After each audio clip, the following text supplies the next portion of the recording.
Hola a todos, soy Adrián Villaseñor y esto es Big Simple AI, el podcast diario de inteligencia artificial para líderes de negocio o quien sea que esté interesado en el mundo de la inteligencia artificial y que quieran entender qué es lo que está pasando para entender las señales adecuadas y actuar antes de quedarse atrás. Hoy vamos a ver dos noticias. La primera tiene que ver con OpenAI y es que 3 ejecutivos bastante senior renunciaron el mismo viernes. Y la segunda tiene que ver con el análisis de Toby Ord, ahorita les voy a platicar quién es, que por primera vez pone sobre la mesa datos duros que abren el debate sobre cuándo sí hace sentido y cuándo no hace sentido meter agentes de AI desde la perspectiva de costos. No siempre es lo más barato. Así que arranquemos con la primera noticia. OpenAI. El mismo viernes que Anthropic lanzó Claude Design, OpenAI perdió a 3 ejecutivos senior, literal, el mismo día. El primero, Kevin Whale, que lideraba OpenAI for Sciences y el proyecto PRISM. El segundo, Bill Peebles, el investigador principal detrás de Sora, esta aplicación de videos que OpenAI decidió pues matar hace 2 semanas más o menos. Y, perdón si no digo el nombre correcto, Srinivas Narayanan, que dirigió Apps Enterprise durante 3 años, tras 13 años en Meta. Internamente y culturalmente dentro de OpenAI le llamaron este día el Liberation Day. Y el contexto de por qué le llamaron así no es trivial. Sora, la aplicación de videos, fue cerrada por costos. Literal, le demandaba a OpenAI casi $1 millón diarios de compute. Esto era incosteable. OpenAI con estos movimientos está anunciando oficialmente el fin de sus side quests. Básicamente, estos side quests es la política que tenían internamente de permitir proyectos experimentales ambiciosos que después se podían convertir en proyectos adicionales, ¿no? Y con esto también hubo movimientos internos. Brad Lightcap, COO, fue reasignado a Special Projects. Kate Rauch, la CMO, tomó licencia médica. Fiji Simo, CEO de AGI Products, también. Y Sam Altman escribió en un blog reciente que OpenAI ya es una plataforma importante, ya no es una startup. Y dado que es una plataforma importante, pues tiene que tomar decisiones que tengan que tener una coherencia estratégica y necesita operar de una forma más predecible. Y todo esto en la antesala de un IPO que quieren pues lanzarlo con una evaluación de al menos $1 trillón. Orden y disciplina. Si analizamos los co-founders de OpenAI, literal de los 11 co-founders originales de OpenAI, quedan hoy únicamente 2. Y tengo una hipótesis sobre qué es lo que está pasando aquí. Podríamos entenderlo es todo como una narrativa de el éxodo ejecutivo, que esto seguramente es lo que va a dominar a los titulares esta semana, con un énfasis negativo. Pero yo creo que lo que no estamos viendo aquí y lo que realmente es lo que está pasando es que probablemente es un reacomodo de una empresa que estaba pasando una crisis de identidad a una empresa que está pasando una transición de ser laboratorio a ser una plataforma. Y siempre que hay transformaciones que nos obligan a enfocarnos, pues son transformaciones que son brutales para la cultura interna. Y el apodo Liberation Day no es de casualidad, no es algo negativo, de hecho. Sugiere que al menos parte del equipo veía los proyectos cancelados como limitaciones. Y entonces nos estamos liberando de esas limitaciones para poder abordar las oportunidades que OpenAI tiene que estar capitalizando. Al final, algo sí es cierto, ¿no? OpenAI llegó a ser OpenAI permitiendo estos side quests. Sora, el equipo de ciencias, el app de video, proyectos de $1 millón diario, pero ahora tiene que cambiar esa filosofía. Ahora tiene que matar exactamente eso para justificar a los mercados públicos por qué vale lo que dice valer y por qué puede crear el valor que dice que puede crear. La lección más importante para quien lidera una empresa y observa esto desde afuera no es sobre OpenAI, es sobre el patrón. Cada vez que una compañía de inteligencia artificial pasa del modo explorar al modo monetizar, hay bajas en funcionalidades y hay bajas en features. El enfoque trae eso. Anthropic en algún momento lo va a vivir. XAI seguramente lo va a vivir. Y la pregunta para un líder es, si tú estás tomando apuestas sobre la plataforma, no para hoy, sino a 18 meses de hoy, hazte la pregunta si las aplicaciones que tú estás construyendo y las funcionalidades que tú requieres de estas plataformas, pues son parte de este core que está construyendo, o pudiera ser que estás apostando pues a esta lista de side quests que no sabemos si se van a morir algún día o no. Por eso tienes que pensar en una arquitectura que no importa si un componente, digamos Sora, se muere, pues cuál es la alternativa de cómo consumir otro servicio de videos, ¿no? Si tu empresa construyó algo encima de Sora, pues sí, este producto está muriendo. Sin embargo, Si tú estás construyendo arriba de OpenAI y estás construyendo arriba de ChatGPT Enterprise, la API o Codex, lo que va a pasar es que vas a tener más recursos que antes porque los van a concentrar ahí. Y eso también es positivo, ¿no? Esta señal definitivamente yo creo que en el mediano plazo no es una señal de debilidad, es una señal de foco. Y el foco, aunque crea valor en el largo plazo, en el corto plazo, siempre definitivamente deja víctimas. Ahora pasemos a la segunda noticia.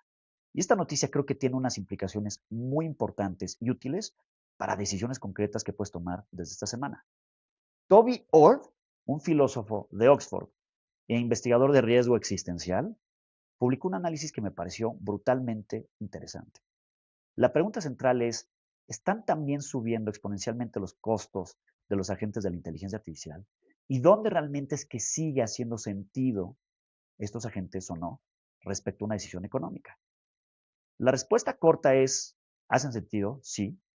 Pues la respuesta larga es, pues vamos a analizar los números, que por primera vez tenemos un análisis riguroso que nos permiten decidir con evidencia en qué caso los agentes de hoy hacen sentido y en qué caso pues tenemos que analizarlo con lupa. Y los datos vienen de una organización que se llama METR, la Organización de Benchmarks de Horizontes Temporales. Ord, este filósofo investigador, tomó los costos reales por hora de cada uno de los modelos y los comparó con el costo promedio humano de referencia de $120 por hora de un ingeniero de software. Los números en el sweet spot de cada modelo fueron los que analizó, empezando por modelos básicos y subiendo a los más sofisticados. Por ejemplo, Grok 4, 40 centavos por hora. Cloud Sonnet 3.5, alrededor de 40 centavos por hora. OpenAI O3, $40 por hora. GPT-5, $120 por hora en tareas de 2 horas. Exactamente el costo de referencia humano. Yo sé que algunos de estos modelos ya son modelos pasados, pero quería hacer la trazabilidad de cómo se estaba haciendo este análisis, porque lo estaba haciendo, pues ya lleva tiempo haciéndolo con modelos pasados y lo actualizaba con los modelos más de frontera. Y la respuesta ya cuando llegó a esta intersección es que en su horizonte completo de 1 hora y media o 3, el modelo de ChatGPT cuesta $350 por hora, casi el triple del humano, ¿no? Entre los modelos hay una diferencia de hasta 100 veces en costo horario. Y la conclusión de Ord fue la siguiente. Va a haber una divergencia entre lo que los agentes pueden hacer en principio y lo que es económicamente viable despegar, ¿no? La lectura importante de este análisis no es los agentes son caros, ten cuidado. Es justo lo contrario. Tenemos por primera vez algo de referencia en números que permitan saber cuándo el ROI de un agente es evidente y cuándo quiere análisis o requiere análisis fino. Y literal, ese es un análisis que todas las empresas deben de estar haciendo. Ese tema de meter agentes por meter agentes, automatizar procesos por automatizar procesos, tienes que entender si te van a generar un beneficio económico. Y para entender si te van a generar un beneficio económico, tienes que literal entender cuál va a ser el costo del sistema agéntico versus el costo de cómo hacer las cosas hoy. No solamente el costo más el valor. Y tienes que hacer esa comparativa. Porque creo que esta noticia es muy buena para todos nosotros. Porque cada una de las empresas, la tuya, o si estás tú igual desarrollando tecnologías como esta, y estás corriendo agentes en flujos cortos de alta frecuencia, seguramente no tienes que analizar algo profundamente y estás en zona verde, ¿no? Pero un agente que resuelve 100 tickets de soporte, tiro uno al día con resolución humana típica de 5 a 10 minutos, corriendo en un modelo Sonnet, por ejemplo, genera ahorros de 80 a 90% versus el costo humano. Hay casos de uso que son innegablemente naturales de entender que son rentables. Resolución de tickets. Caso de uso de bajo dolor en el tema del uso de la inteligencia artificial. Caso de uso de alto costo en el tema de la dependencia humana. Pero también hay casos de usos documentados en producción que si bien algunos reducen el costo de 80%, como este tema de contact center en telecomunicaciones, hay otros casos que requieren un análisis mucho más detallado, ¿no? Donde el cálculo cambia es en tareas largas y complejas, no en estos agentes que tienen pues un horizonte de acción más limitado. Si estás pensando en un agente que trabaje horas y horas de forma simultánea con los modelos más avanzados, tienes que entender pues que estos horizontes máximos ya empatan o superan el costo humano. Y no es que no funcione, es que la decisión económica deja de ser obvia y hay que hacer el número antes de firmar.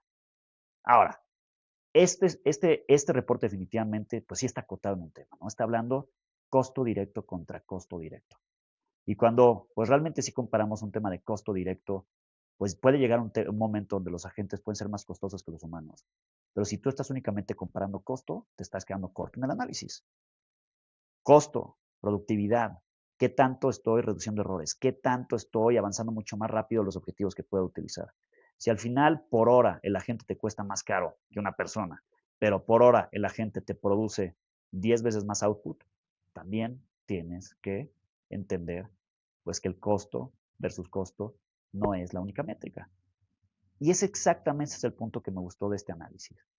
Es que lo pone en una perspectiva muy simplista y muchas empresas literal están tomando esas decisiones que son un poco más simplistas, basadas en cómo es que analizan, ¿me cuesta el AI más que una persona o no? Cuando tienes que estar analizando cuáles son los KPIs adecuados, cuál es el output que quieres generar y de qué forma quieres generar esta productividad. Y la respuesta del día de hoy es exactamente esa. Para cosas muy sencillas, no tienes que analizar análisis complejos, no tienes que hacer análisis complejos. La inteligencia artificial te va a generar un ROI gigantesco, ahorros de 80% en temas de contact center, por ejemplo, y ahí vete mucho más rápido, con mayor contundencia. Para casos de uso mucho más complejos, analiza las diferentes métricas. No es nada más cuánto me cuesta el AI versus la persona, qué KPIs genero y de qué forma puedo hacerlo. Y ahí está el framework práctico para que tú puedas tomar decisiones eficientes. Antes de adoptar un agente para un flujo en específico, contesta estas 4 preguntas. ¿Cuánto tiempo le toma una tarea a un humano? ¿Qué productividad adicional me va a generar la inteligencia artificial? ¿Qué otros resultados voy a estar generando? ¿Cuántas veces al día se repite este proceso para ver si lo puedo realmente automatizar? Y entender que esta perspectiva es la que te va a empezar a tomar decisiones. Te va a empezar a ayudar a tomar las decisiones efectivas sobre una priorización efectiva a nivel proceso por proceso. Y esta es la reflexión de hoy. Esta reflexión donde si bien la inteligencia artificial cada vez está permeando mucho más fuerte en los procesos críticos, también tenemos que entender la parte económica. Pero empecemos con agentes sencillos, procesos sencillos, y después pensemos en los complejos que nos lleven a tener impactos realmente grandes. Think big, start simple. Nos vemos mañana.